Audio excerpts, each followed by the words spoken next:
saying, why were you creeping round late last night? Why'd I see two shadows moving in your bedroom light? Now you're dressed in black when I left you were dressed in white. Can you feel me in? Can you feel me in?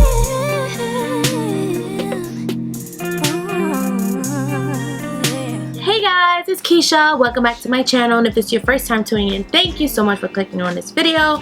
I am back with a highly requested, long-awaited video, and by long-awaited I mean a couple of months. I posted this photo on my Instagram and I instructed you guys to leave me any and all questions that you had regarding the microblading procedure that I had done on my eyebrows. Yes, so that's what we are here today to discuss. I'm going to give you all the details.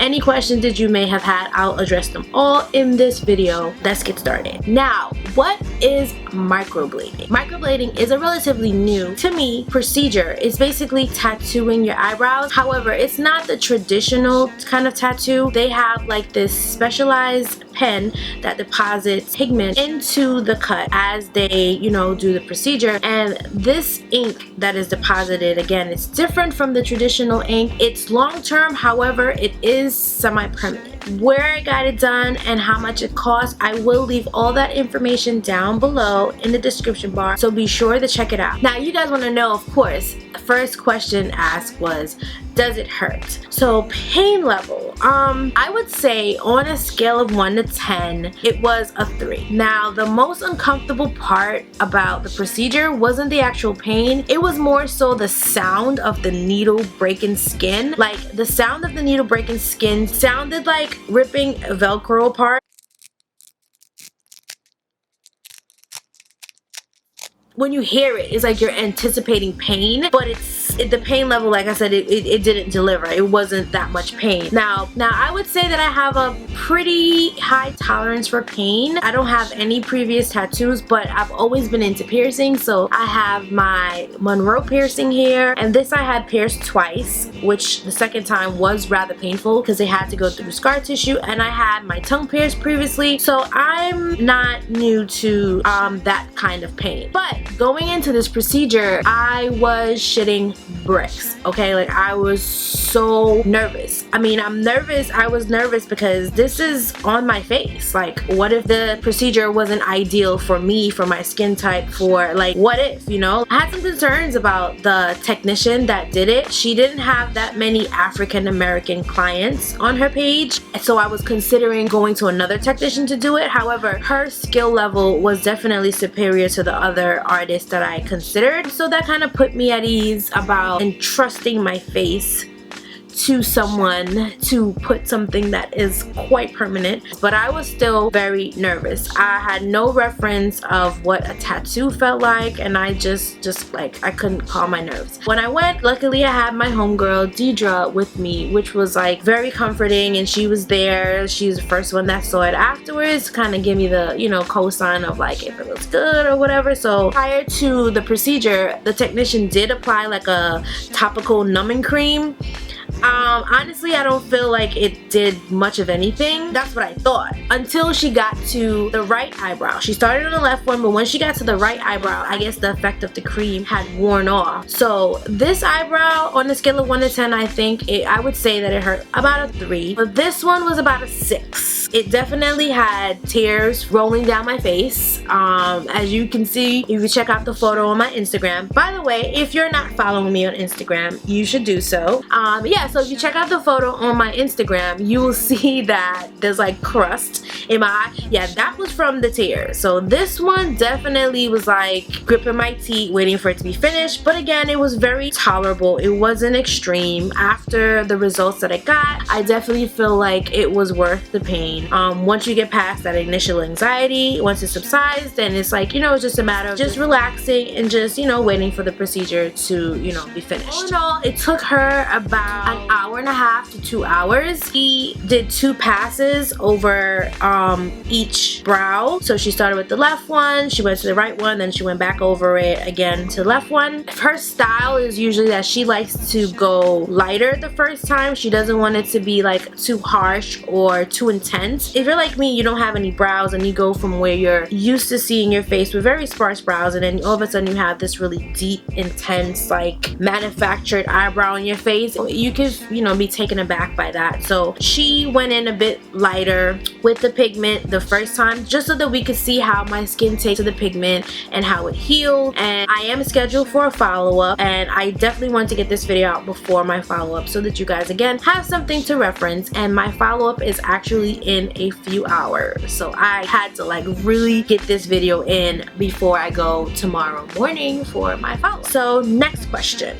What is the maintenance like? So I had the procedure done on August 19th, and after it was completed, I was instructed that I wasn't supposed to wear any makeup. I wasn't allowed to fill it in or anything like that for at least 5 weeks, and I wasn't allowed to get it wet, like direct water. Yeah, so that was a bit challenging because right after I had the procedure done, I had relatives in town. Of course, when you have relatives in town and you're entertaining, you want to be able to get dressed up and go out, but you know, I found a way to work around it. Of course I wore makeup, like of course, but I just avoided the brow area, which was fine because it was pretty prominent anyway. The first day after having the procedure done, it was very bold. It was like the darkest that it would be, and she told me that. She let me know that the day after it would be really intense, but it would gradually start to fade, and it may fade to where it looks like it disappears, and that's because the skin is absorbing the ink, and then it like pushes back out to the surface,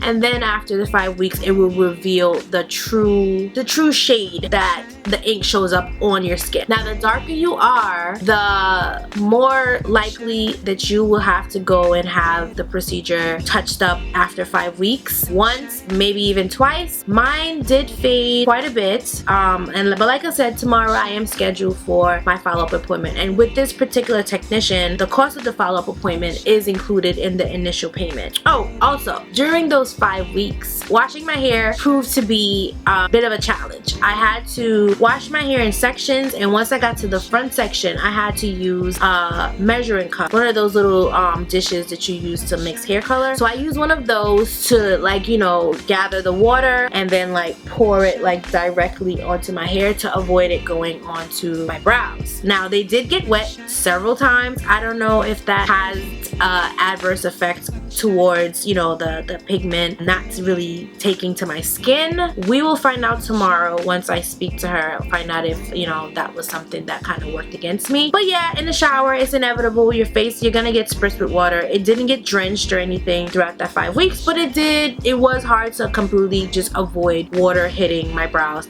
during that time, you know. As far as daily maintenance, initially for the first 5 to 7 days, I was instructed to use grapeseed oil and just like take a light layer of grapeseed oil and coat my brows. I was instructed to make sure that they always had some oil on them to help with the flaking. It helped to make sure that while the skin was shedding, that it didn't remove the pigment with it. You understand what I mean? So she said that I should use grapeseed oil. Sweet almond oil was okay. She strongly advised against coconut oil because, as you know, condition of coconut oil changes depending on the temperature. Once it's in warm weather, it melts, and then once it's in cooler weather, it crystallizes, and you do not want that to be on your skin while it's healing. So I had sweet almond oil on hand, so I just used that, and I put it in a little container, just like, you know, like one of those little sample containers that you get when you go to like Sephora or Mac or something. Like, I got one of those, and I put a cotton ball in it. I drenched the cotton ball in sweet almond oil, and that is what I kept with me throughout the day if I felt like my brows were getting too dry or if they were itchy or something, which I didn't experience any itchy or excessive flaking. So yeah, so I kept that little tiny jar with my almond oil in it and the cotton swab so that I could just like dip my fingertips in it and just like lightly coat my brows. And I was instructed to do that 3 times a day for the first 5 to 7 days, and then, you know, twice a day. As far as cleaning, I was instructed to take a cotton swab with hot water and drench the cotton swab with hot water and just pat it across my brows, and I was instructed to do that in the morning and in the nighttime, and that was relatively, you know, simple to do. So that's pretty much all the maintenance. I'm just avoiding makeup, avoid filling them in, avoiding plain water, making sure that when you cleanse it with just plain warm water that you pat it instead of rubbing it, and to apply a thin layer of grapeseed oil or a sweet almond oil, and that was it. So now that all the technical things are out of the way, you guys were also interested in knowing why I decided to undergo this procedure. Some may feel that it's a bit extreme to have your eyebrows tattooed. However, I feel like this procedure is like, it came right on time. Like, y'all just don't know. So, I've never had really full brows to start off with. If you're familiar with my channel and my natural hair videos, you know that I mention constantly that I have very fine hair, meaning the actual strands of my hair are very fine density. My hair on my head, my body, I don't have that much body hair. So brow hairs are very hard to come by, and the little that I did have at some point just basically up and left. It was like gone with the wind, literally. Like one day they just like was breaking up and just never came back. So I've been researching for years some kind of procedure to kind of like remedy this sparse brow issues. Filling it in, I mastered the art of filling it in. I will include a link to my previous video above, and you definitely can look forward to a updated video of how I fill in my brows after having done the microblading procedure. But yeah, like I mastered the art of filling them in, but it's such a daunting, tedious process, not to mention very time consuming, and you know, having to do it every day in the morning is a pain in the butt. Also, these things are cheap, and they definitely add up. And this is like the cheapest brow pencil that I could find. So, and I don't even know how fast I go through them, but I go through I go through them rather quickly. So again, I was looking for just a long-term, more permanent solution to this. I was even thinking about getting like my eyebrow transplant. Who knows? I may still consider doing that if this doesn't hold up as long as it's supposed to hold up. But yeah, we will see how that goes.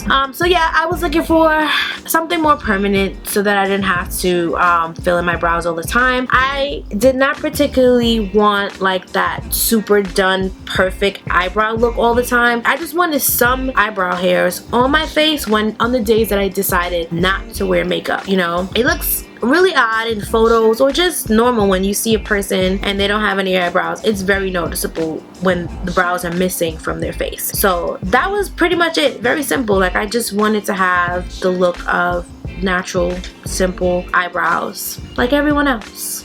So far, so good. I have really been enjoying the fact that I don't have to fill in the brows.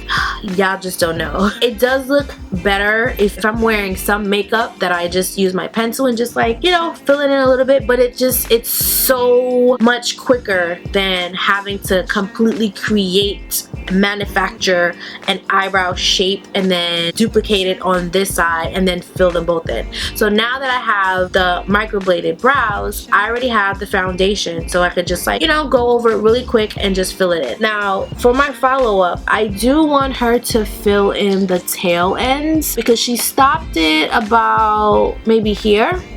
So I do want her to like extend the sides a bit. But other than that, like I said, it's really quick for me to fill in my brows in the morning, easy peasy, and I'm out the door. So life saving, like you just have no idea. You have no idea. Praise him. Okay, so that's everything I could think of. If there's anything that I overlooked, definitely check the description box for any additional information, as well as info on this hair or on outfit, makeup. Leave me a comment down below and give this video a thumbs up, and definitely share it with anyone that you know that doesn't have eyebrows. Thank you so much for watching, and I'll see you in my next video. Not if I see you on Instagram first.